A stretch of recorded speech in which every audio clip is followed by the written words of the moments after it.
Everything is written in this letter from my grandpa. I know exactly what you did. That's a lie. It's not a lie. Shall I read it out loud for you? Yes, that's nonsense, all lies.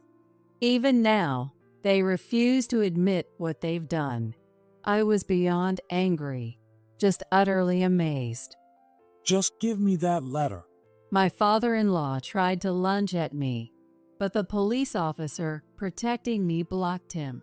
The police officers restrained my in-laws from both sides. Alice. My husband, Mark, murmured my name and hung his head. I can't see you as my husband anymore. To do such terrible things to the people I care about. I trusted you. I managed to say this much, but the rest of my words turned into sobs, and I couldn't continue. My name is Alice Smith, 52 years old. I am an ordinary housewife with one daughter. If there's anything different about me, it's that my grandparents were wealthy. When I was just 1 year old, my parents died in a car accident. So, I have no memory of my parents at all. Instead, I was raised with immense love by my maternal grandparents. Sometimes I envied my friends who had both parents. But my grandparents cherished me so much that even my friends envied me. My grandpa, John, was the chairman of the Smith Group, managing several large companies, and my grandma, Emily, was his supportive partner. I grew up without any wants under this loving couple. They raised me, their only daughter's grandchild, with a warm heart. Our home had maids, chefs, gardeners, and many other people, all of whom treated me with great care. So I never had time to feel lonely, for which I feel a bit sorry for my parents. Back then, my paternal grandparents were still alive and would visit me a few times a year from a distance. But I remember feeling quite lonely when they passed away in later years. Right after graduating college, I married my husband, Mark. It was more like an arranged marriage. It was already decided that we would get married. I will marry someone suitable to take over my grandparents' company, I thought from a young age, and Mark was truly perfect in that regard. My grandparents chose him with all their might to ensure my happiness. Mark moved into our family as the spouse of the heiress. I had no complaints and was satisfied with this marriage. I can say that my married life with Mark was happy. Mark was determined to become the successor of our group through our marriage and worked hard to fit that role. People who saw our marriage as a strategic one wouldn't understand, but we truly came to trust each other.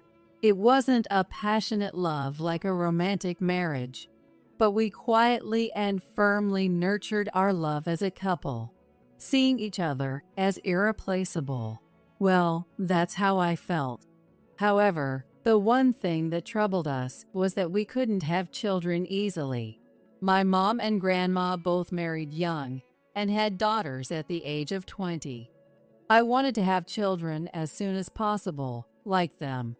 But I followed my grandparents' advice to at least graduate college. So I married Mark at 22 after graduating.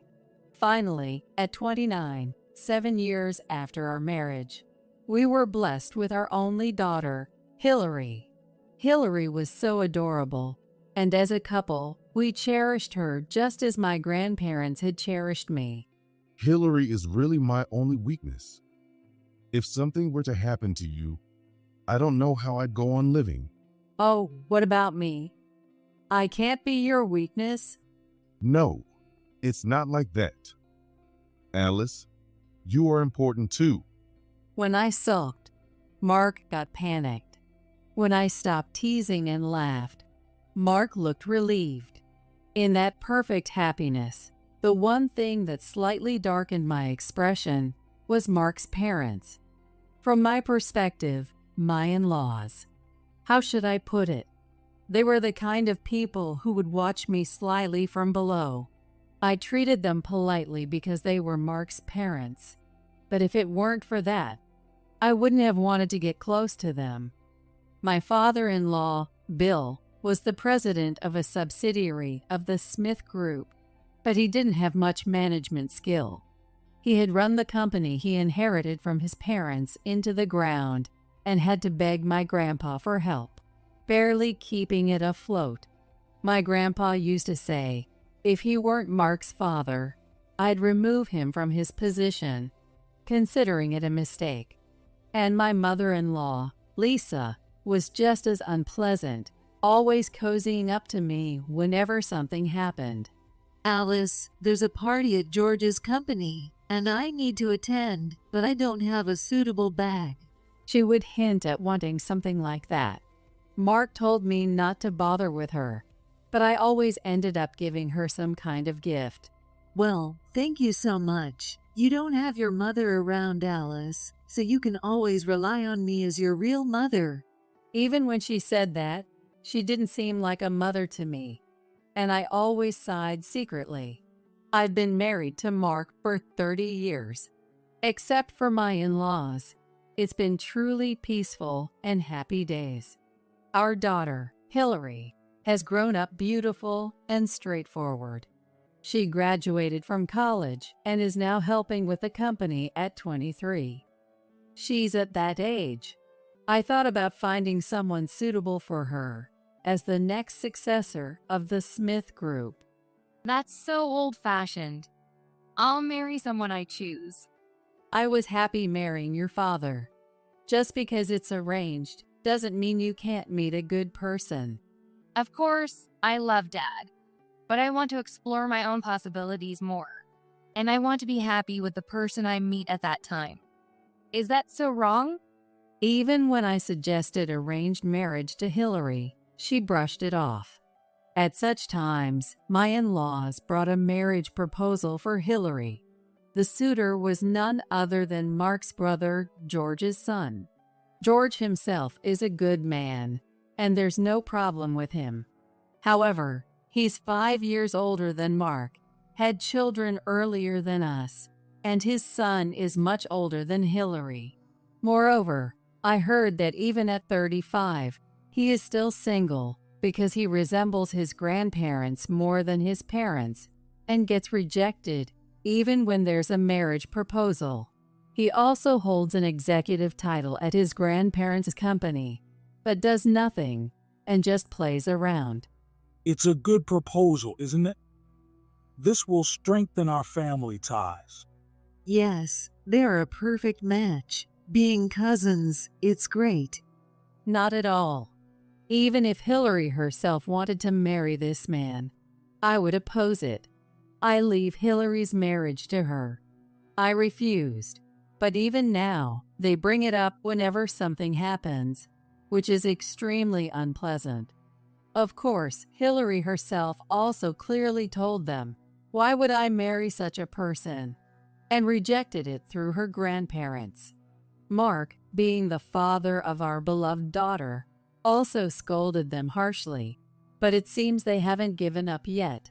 Despite such happy days continuing, I never expected such a sudden storm to hit us. Hello, Alice. Yes, what's the matter? Listen carefully and stay calm. Hearing the words that flowed into my ear, I couldn't help but drop my smartphone.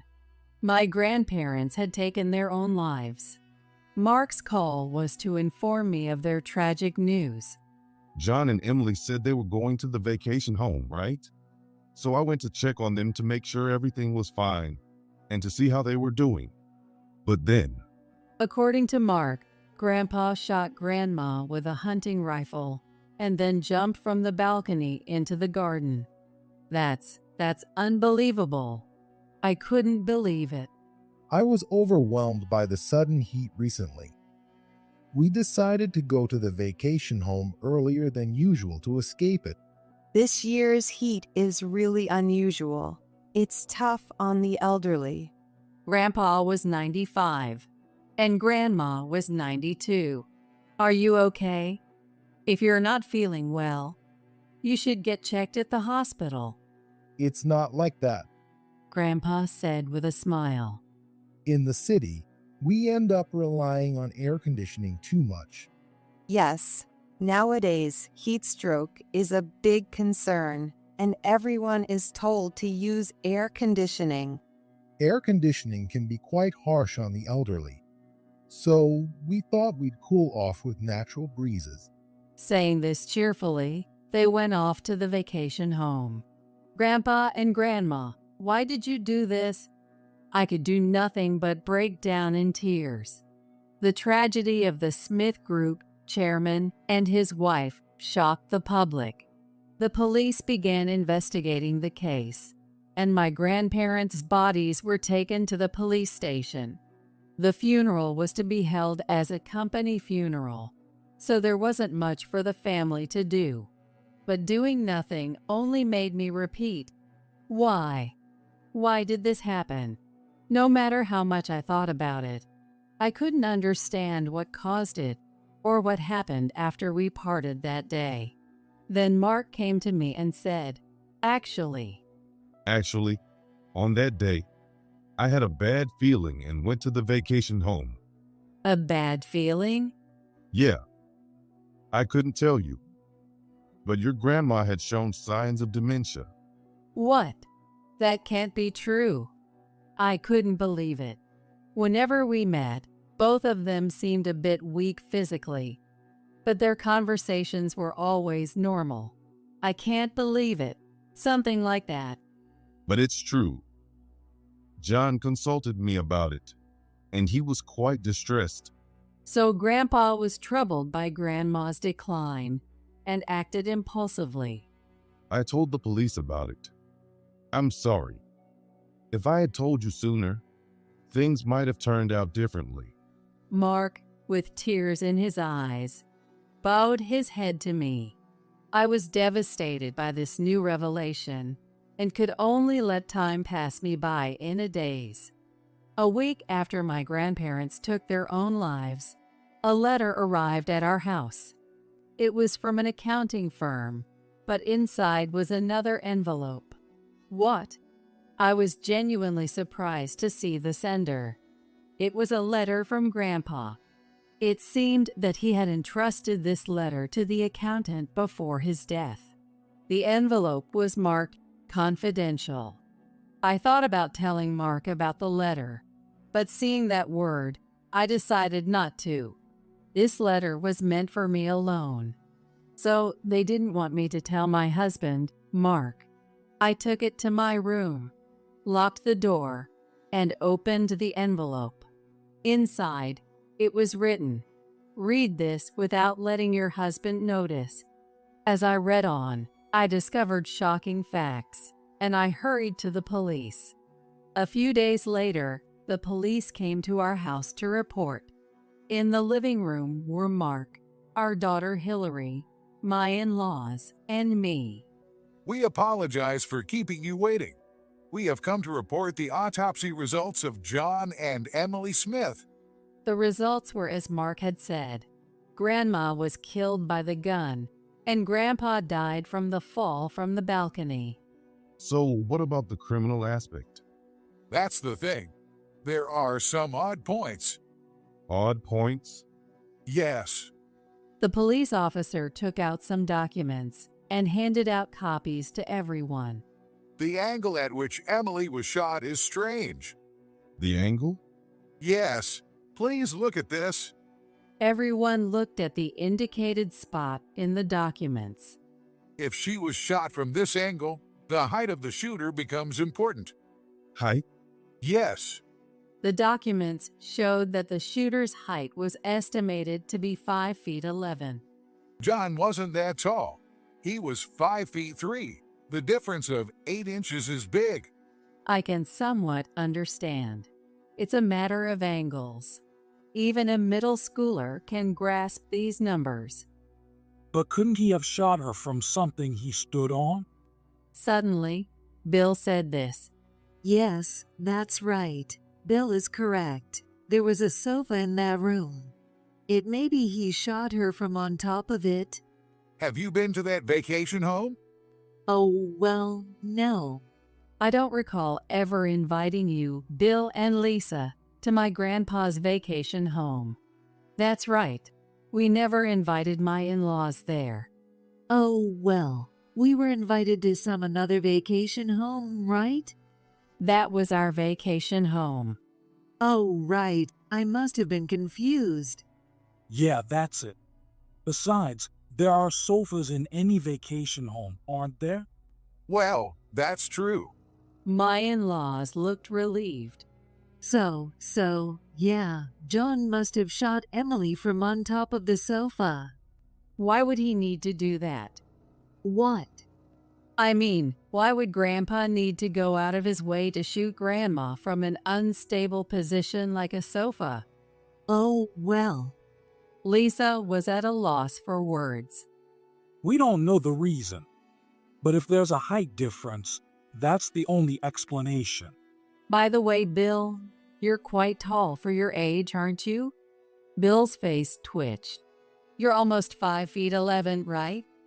I remember Mark saying he inherited his height from you. I've shrunk with my age. I'm not that tall anymore.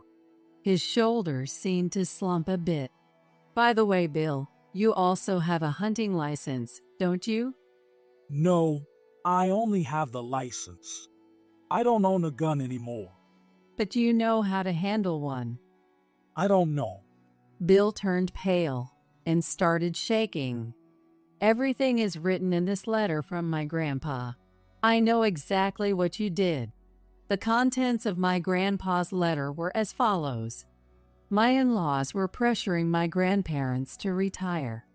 They threatened my grandparents, saying if they didn't retire and hand over the chairmanship to Mark, they would suffer. And it also says here, if you are reading this letter, it means those two have done something to us. When I said this, Bill hastily denied it loudly. That's a lie. It's not a lie. Shall I read it out loud for you? Yes, it's all nonsense, lies. Even now, they refuse to admit what they've done. I was beyond angry, just utterly amazed. Just give me that letter. Bill tried to lunge at me, but the police officer protecting me blocked him. The police officers restrained my in-laws from both sides. Mark, it's not true, right? We are innocent. Yes, you know that, right? My in-laws desperately called out to Mark. Dad and Mom, just stop. Mark, still seated, quietly told his parents. It's over. Everything is known. You can't keep hiding it. It's a lie. I didn't do it. Yes, it was my son Mark who did it. Yes, our son is trying to frame us for his crimes. My in-laws were trying to pin their crimes on their own son to escape punishment. You can tell your story at the station.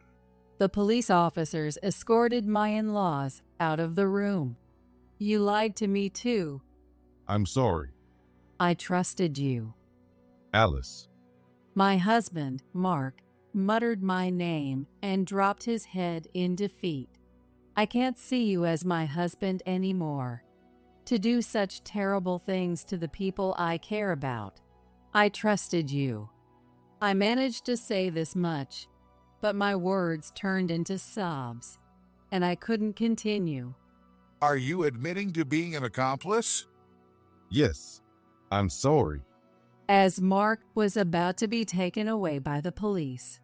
Wait, please. Hillary called out to the police officer. My dad had nothing to do with this. Mom, there's proof. Dad didn't do it. Hillary. I thought Hillary was just trying to protect her dad, and it made me cry even more. Hillary, it's okay. No, it's not. I overheard something. That's why Dad isn't involved. Hillary seemed confident. What proof? Here, the time of the crime. At that time, my dad was still at home. Are you sure? Yes. Hillary nodded firmly. That day when I got home, I heard my dad talking on the phone. I don't know who he was talking to, but he was very shocked. Hillary explained to the police officer what she had overheard. My dad said, "What have you done?" Then, after listening for a while, he said, "No, Hillary, but..." Something like that. Hillary, you say? Yes. I was listening because I thought it might concern me, so I'm sure. It takes at least 2 hours to get from here to their vacation home, even if you rush. So, my dad couldn't be involved. I looked into Hillary's eyes. Those eyes were not protecting her dad or lying, they said. Anyway, we still need your husband to come to the station and talk. Mark was escorted out of the room by the police, following his parents. After the police investigation, it was revealed, as the letter stated, that my in-laws had been persistently pressuring my grandparents to hand over the chairmanship. Frustrated by their refusal, they thought that by getting rid of my grandparents, Mark would become chairman. Mark learned about his parents' actions through a phone call from them, which Hillary had overheard. I told my parents to turn themselves in, but they said if they did, Hillary would be known as the granddaughter of criminals. She would have to live with that burden for the rest of her life. They asked if I was okay with that, so I'm sorry. Mark confessed everything to the police, which greatly helped in uncovering his parents' crimes. Dad, it must have been tough. Your own parents committed the crime, and then using me as a shield to threaten you. Hillary cried for Mark. I also felt despair, thinking I had been betrayed by someone I trusted. But I understood that his concern for our daughter was significant. As a result, although Mark was initially suspected of being an accomplice, he was eventually not prosecuted for aiding and abetting murder. Aiding and abetting murder is a charge that can be brought against someone who knows about a crime and hides or protects the perpetrator. But in cases involving family, the emotional context can lead to forgiveness. This time, because of the gravity of the crime, I thought it might result in a severe outcome, but it seems it was recognized that Dad couldn't speak out because he was thinking of me. That's how it turned out. My in-laws were, of course, charged with serious crimes. Given their age, they were eager to make Mark chairman as soon as possible and reap the benefits. But my grandpa had seen through their intentions. When my in-laws came to persuade my grandpa, he told them he wouldn't let them do as they pleased while he was alive, which led them to decide on the crime. We will probably never see my in-laws alive again. I hope they live the rest of their lives with some sense of remorse. George's son, whom they wanted to marry off to Hillary. He seems to be doing better now that he's away from his grandparents. As the eldest son of the eldest son, he was taken from his real parents and controlled by his grandparents, which left him unable to do anything on his own. Now he's using his programming skills to start his own business and says he wants to become like his father someday. Mark wasn't charged, but he couldn't stay with the company, so he stepped down. I took over the chairman position from my grandpa, and now we're waiting for Hillary and her fiancé to grow into their roles as worthy successors. Hillary really did find her own husband. I found someone who can be a great partner, just like you and Dad. So she told us this proudly. We were surprised, but the young man was so impressive, and his parents were equally remarkable, that we felt we could entrust our beloved daughter to him with peace of mind. Will you wait for me until that day? I don't expect John and Emily to forgive me for my mistakes by taking care of you and Hillary from now on. But thank you, Alice. Mark is now my shadow, supporting me. When Hillary becomes independent, and I can finally lay down my heavy burdens, well, I'd like to fall in love with you then. Don't you think we could have that kind of second life?" When I said that, Mark just smiled silently.